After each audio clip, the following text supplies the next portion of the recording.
Remember when President Obama said the healthcare overhaul would help keep healthcare costs down?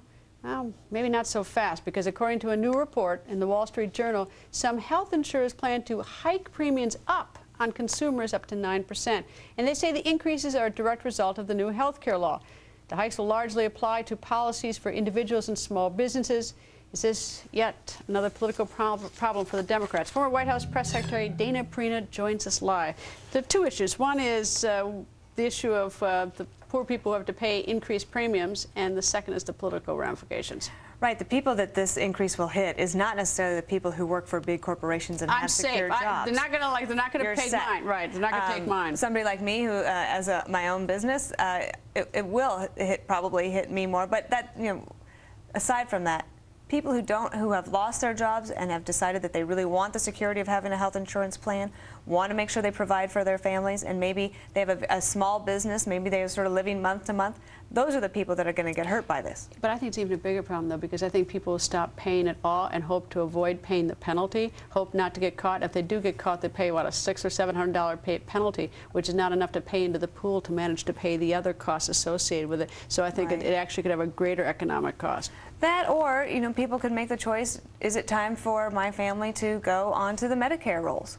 And most people don't want to do that, or the Medicaid rolls, but most people don't want to do that. They want to have some choice and some ability to have some control over their health care. What's interesting to me is the reaction to this story.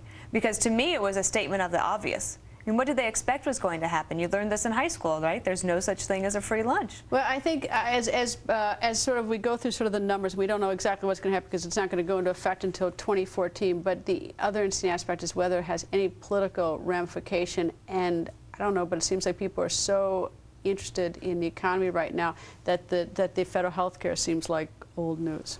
Well, but I do think that it's played a role into the mood of the country to date and to the situation that Democrats find themselves going into the midterms. Think about it, Greta. Just this week we found out that from a report in Politico, not a single Democrat is running on health care. Not a single one.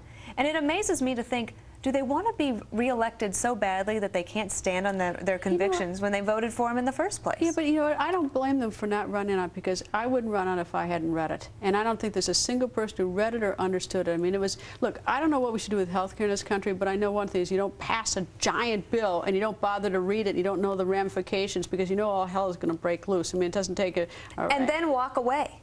Because really, they set up this shot that they were going to have all this communications, they're going to keep talking to the American people about it. Instead, today, the only thing they did is to say, oh, we don't believe these increases are necessary. Well, regardless, the fact is there probably are going to be increases.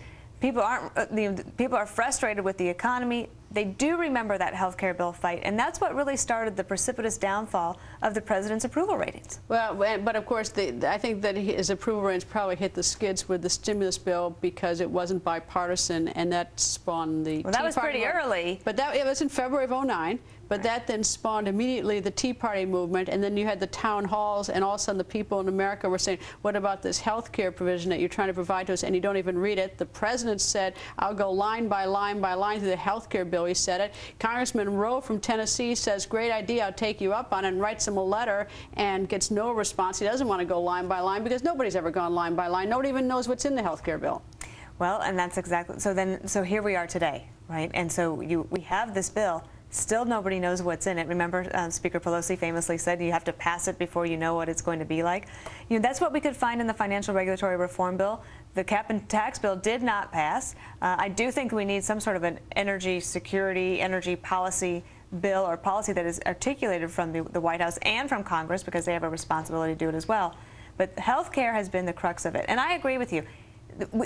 We needed change in some way to our health care system. Something need to be fixed, but you don't just make it up. You don't just pass a giant bill and ram it through. And then politically just walk away. Because really that's what they've done. There's a dereliction of duty from a communication standpoint, that you don't even try to explain to the American people that even these increases will be painful in the short term, but in the long run, this will be better for you and for the country. They don't even come out and say that today. But I'll tell you what makes me even more enraged about this is that it doesn't go into effect till 2014, until after the next round of elections. They could have had it go into effect in 2012. I don't believe that, but I think when the whole thing was passed, they wanted political cover. Everybody who voted for it wanted political cover.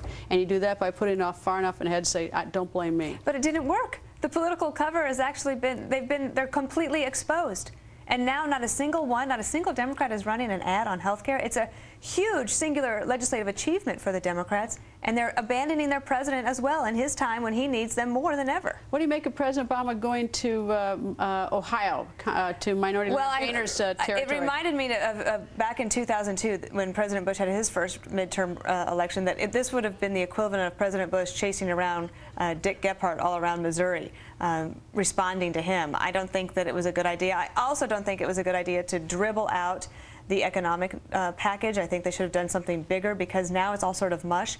I'm surprised that a week to go, last week, they announced a press conference that will be held this Friday. That really means that in the papers the next morning on September 11th, you'll have all this economic coverage. And he could have had a different moment this week. I think the more troubling thing or sign is the fact that Orszag and Romer left, and I don't think you leave when things are going swell. And I think they jumped ship because they thought that things were, I actually think the Orszag was different. I think that's a love story. I think that he wanted to be with his fiance. I do. I really believe it. All right. Well, we got places to live in Washington. You can have a love story in Washington. Anyway, Dana, thank you.